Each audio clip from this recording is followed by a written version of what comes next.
Are you prepared? Are you prepared to read about how Breath of the Wild will never have a chance unless this person, Vic Hood, is gonna give it one more chance? Hmm. Sure. I love the opinion. Exasperated sigh of the wild. So quirky. Image credit, Nintendo. You read the first two paragraphs. I'll read, and then we'll talk. I just read ahead and it already makes me cringe. Yep. This chick is super young. Yeah. Or it's just No. That's what it is. Well, She's extremely I'm young. not even convinced it's Talks actually about. a woman because there's no such thing as girls on the internet. There's clearly just a dude.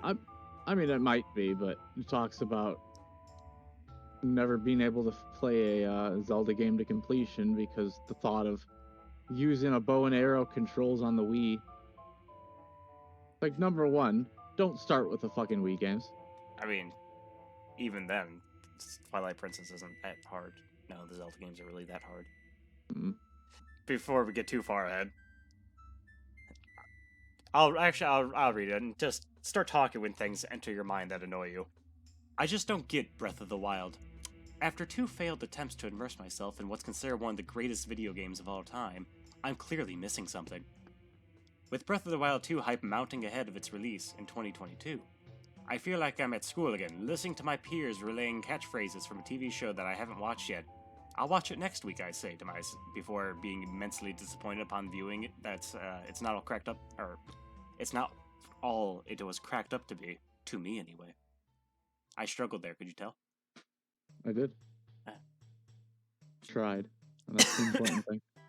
I felt that as my peers praise Breath of the Wild, it's not like Zelda game. They say, people love it because it's not just for Zelda fans. I just can't help but disagree. On the two occasions I've played the opening hours of Breath of the Wild, I've had the same recurring thoughts. Who is this wee beardy man? Where the hell am I meant to go, and how do I cook? After a few hours of confused wandering, I've lost interest and put it down, never returning to the wonders that Hyrule supposedly holds. The frustrating thing is that I do want to be on the Breath of the Wild 2 hype train. I want to get it, but there's a myriad of reasons why I haven't yet. So, when I glanced at this, Mm-hmm. when it was like, when I got to who is this weird beardy man, I was like play the fucking game. It literally tells you only like an hour in if you're taking your time. Mm-hmm. Like, for my playthrough, it literally took me all of 2 seconds for him to tell me who it is, so I ran up and not talked to him. You see, when I read it, it makes it sound like the editor is just somebody who can't stick to any story plot whatsoever. Decided to run around, got bored, and decided to start hating on the game because she can't follow simple directions. Yeah. Where the hell am I meant to go? Again, the game tells you. Mm-hmm. It's not the most handholdy thing ever, but it does tell you, go here. You want to play a game that's not handheldy? Try playing the original Final Fantasy. Oh, Oof. cool! I've entered. Get fucked. Oh. It's more like, okay, I just finished this dungeon. Now where do I go? What? Figure it out. And how do I cook? That one, they'll go into more about cooking later, but like, I figured out how to cook pretty quickly. You literally just follow what Beardy Man says. Yeah. Do what he tells you to do, and he'll teach you. Yeah. To the next section. Mm-hmm. Stumbling around Hyrule. Let's get something out of the way first and foremost. I've never played a Zelda game in its entirety. I know. I should be taken to the gallows immediately. Perhaps. The most Zelda experience I have was playing half of Twilight Princess on the Wii because at 13 years old, the idea of drawing a bow with the Wiimote nunchuck controller was extremely appealing. But there's a good reason for that. As a kid, I never had any Nintendo gaming systems, and by the time I was old enough to buy my own, I felt like that boat had well and truly sailed. I don't have the same nostalgic feelings about Nintendo as many of my peers and colleagues do. I never experienced it in its golden years. Funny thing about this. Mm-hmm. Cody and another friend of mine both really dig Breath of the Wild. Mhm. Neither one of them had ever played a Zelda game before. You want to know Cody's entire knowledge of Zelda comes from? Listening to You? me and you talk about it. Yeah. And so I don't buy the whole you have to be a fan of Zelda to like the game. Because I know people who have never played Zelda who like the game. This woman to me sounds like somebody who's just never picked up a controller and has actually played a game. Seems like somebody who decided to jump onto the popularity bandwagon since video games have become more popular over the years. So you are thinking fake gamer girl. Most likely. Or as far as games go, we're talking super casual games that, Casuals yeah, like Call of Duty's Bejeweled. where you Not, literally just need to watch a video on YouTube and be able to play well enough to not suck too bad. yeah. The other thing too with the only playing half of Twilight Princess. Rick beat Ocarina of Time when he was a child. I'm pretty sure you beat Ocarina of Time when you were a Yes. child. You both beat Majora's Yes. Mask when you were children. And have since beat Ocarina of Time, I think I'm either at 10 or 11 times. But I'm just going like, you both beat Wind. I mean, you were both, I think around 13 when Wind Waker came out. Yeah, we were pretty young. So like, I just don't get it. Like, oh, it's like, oh, I didn't have a Nintendo system. It's like, okay, I I've never owned a Mario game until I had a Switch. Unless you count Mario Kart. Mm-hmm. I still like Mario. I still know about Mario. Well, me and your brother beat the Super Mario World when we were both pretty young. Yeah. I guarantee Super Mario World's probably a lot fucking harder than Twilight Princess. Oh, definitely, 'Cause especially the later levels.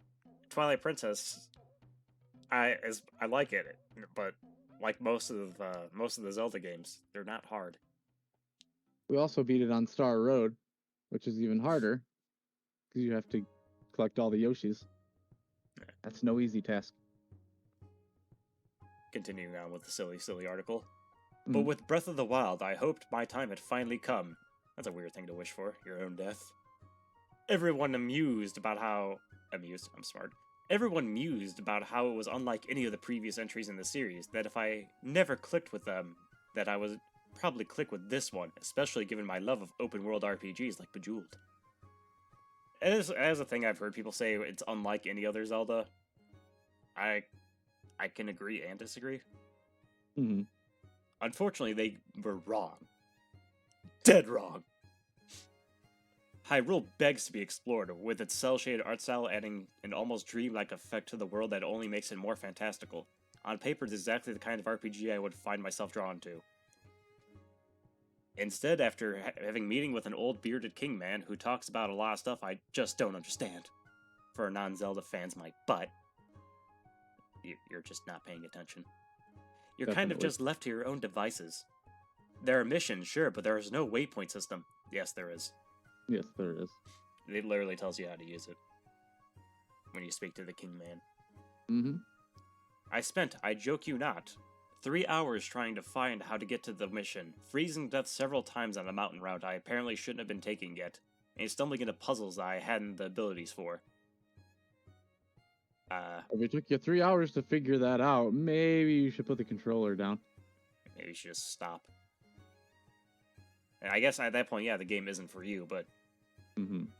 that's more of you're just an idiot. Maybe stick to The Sims if you could figure out how to get out of the bathroom. Hey man, sometimes it's very hard. Hey, if she forgets to put a door in. Exactly.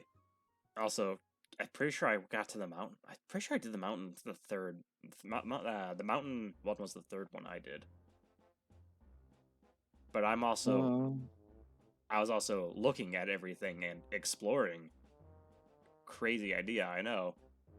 And so I got the warm what was it? The warm doublet Mm-hmm. because cooking is not difficult to figure out. You can find the recipe right there. Mm-hmm. Then he'll give you the Yeah, they'll give you the warm doublet. warm doublet. I think that's what it was called. I There's knew I something could like cook. People had spoken about it, but I had no idea how to do it. It's almost like Breath of the Wild has all the right ingredients, but there's no recipe. Unless you have the skill to work it out yourself, you're just going to end up with a culinary disaster instead of a masterpiece. I'm the disaster. Yes, you are. you said it. For some people, that's the perfect scenario, exploring and navigating, finding your way through trial and error, but for me, it's a nightmare. I'm not asking for a big red sign saying, go here, but a little bit of extra handholding at the start would make a huge difference to new Zelda players like me. It also would perhaps make a difference if I had side quests to undertake at the beginning, some small missions to get me used to the world and its mechanics, but the world feels so sparse when you're off the beaten track. It's a waste given how large the Hyrule is. It's unneeded though. You know, she's perfectly right. Maybe if there was some NPC that could give you some tutorial lessons, some bearded man that somebody just happened to walk away from because he's rambling on about stuff she doesn't understand in her feeble mind. And she's telling you exactly, or as he tells you exactly what the plot is and where to go. Mm-hmm. Having nothing to do with previous Zelda games, which they don't, because I've played almost all of them. It's a completely new story. If she doesn't like story plot, then I don't know why she's playing an RPG. Also, if you can't even follow the fucking main quest at the beginning, why the fuck would you want a side quest? Hmm. Like, oh yeah, I can't. I have too much ADD to figure out like to go straight. I wish there was a bunch of distractions right at the beginning. Side quests don't typically teach you how to do something in a game. They're literally just fodder for you to get more hours in the game. Or get out of the game. Yeah. Maybe some new equipment. That's about it. Occasionally, an entertaining little side quest will have a fun story to it, but it's not what it was designed for. Sometimes they're hell. Like when you have to help Tingle. Galio Limpa! Limpa! Harry boy! It's a waste given how large the Hyrule is. And I can't help but think that Nintendo could have created a smaller but deeper world filled with hidden caves and areas. It has hidden caves and areas. Like the first Zelda game? Yeah. Then there's the issue of combat. Weapon degeneration is a pain, and the little goblin things are just annoying and uninspired. I don't want to keep picking up and dropping weapons constantly. Instead, do away with the weapon durability feature and give me a smaller selection of weapons with the ability to upgrade them. If you're going to make an RPG, lean fully into that. See, while the weapon degradation I can actually agree with on most of it, can be a pain in the ass. It's also really not that big of a deal because you're constantly given shit to to kill with things with, so like, honestly, it's not as bad as people make it out to be. To me, it sounds like she just should have played Skyward Sword, but she's talking about a smaller selection of weapons that can be leveled up. That's Skyward Sword. Yeah. A Zelda game. An underappreciated one. Mm. Gets a lot of flack, a lot more flack than it deserves. There's a lot about it I didn't care about. Yeah, but it also has some things that I like. Mostly Girahim, Fee. Giant avocado monster. But yeah, so it's like, do away with, a core feature of the game. It's kind of just an odd thing. Like, don't get me wrong, I understand why it annoys people. But, eh. I'm sure you get used to these mechanics and are presented with a wider range of enemies as you go along. But by the time I had visited repetitive shrine puzzles, roamed around aimlessly for hours, and fought off gremlin creatures for chests and rubbish stuff inside for the second time, I was out, and I've stayed out since. Wait, second time? You only cleared 2 Bokoblin camps? Sounds like it. Well, fucking... They were probably the ones on the fucking plateau. Pretty sure this girl has undiagnosed ADD. And just couldn't pay attention to anything. I don't think Breath of the Wild is a bad game by any means. It's just not for me. I personally need a game to give me a degree of clear guidance, especially at the beginning. It's why I struggle with other critically acclaimed titles like Outer Wilds and Subnautica, which just drop you in a world and leave you to explore at your leisure. I can't give you any claims about whether that's true for Outer Wilds, because I know someone who thinks it's one of the best games of the year, and I know someone who says one of the shittiest games of all time, so I have no idea what to think about it. Mm-hmm. Subnautica, though, gives you pretty clear guidance. Mm-hmm. At least I thought so. But what do I know?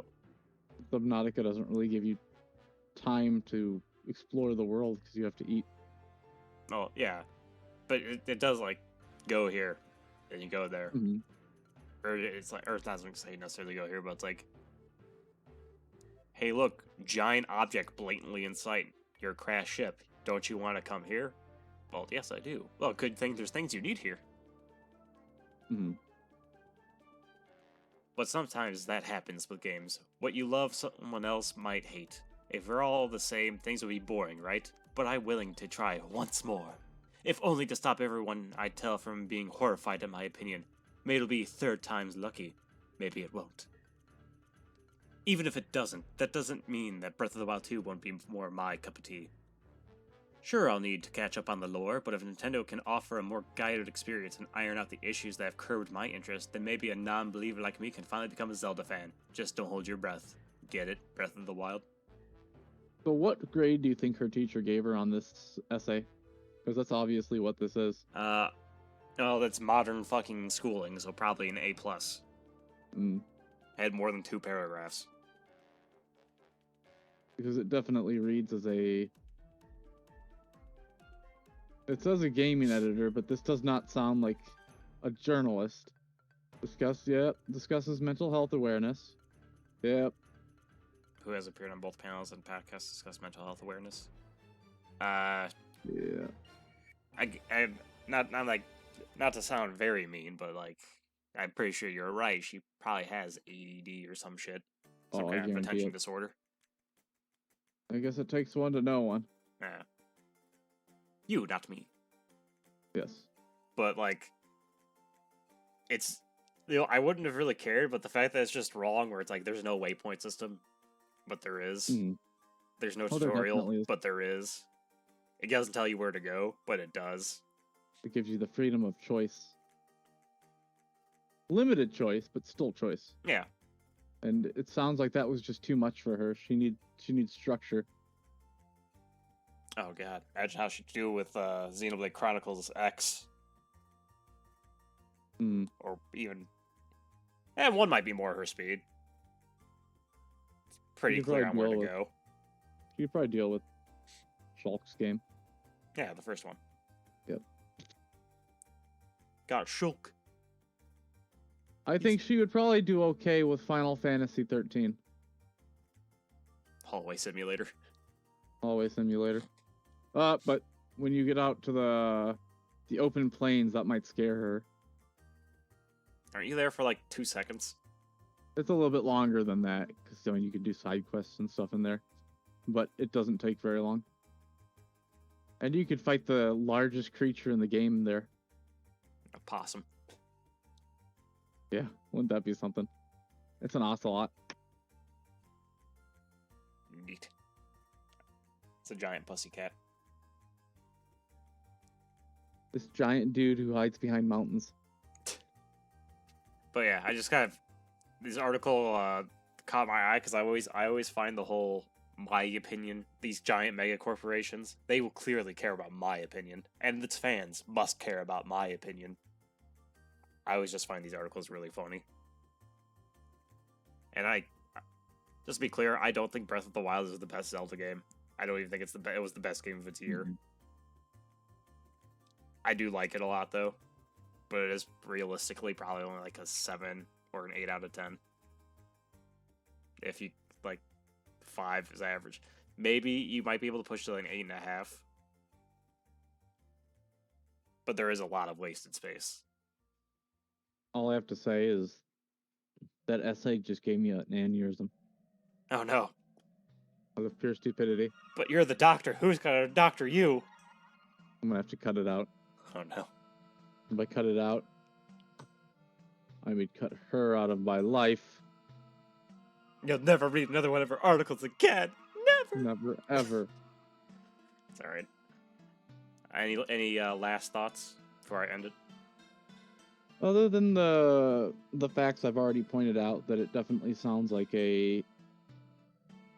I would probably put it as low as a middle school essay, and that the lady just sounds very angsty. I enjoyed the game. The reason I stopped playing, I talked to you about it before, is because I got burnt out trying to find all the Korok seeds. Just doing a lot of stuff, and I just never went back to it because when new games came out, I jumped onto them. But I mean, while I was playing it, I did enjoy it. I never felt like I was lost. I always felt like there was something new to try.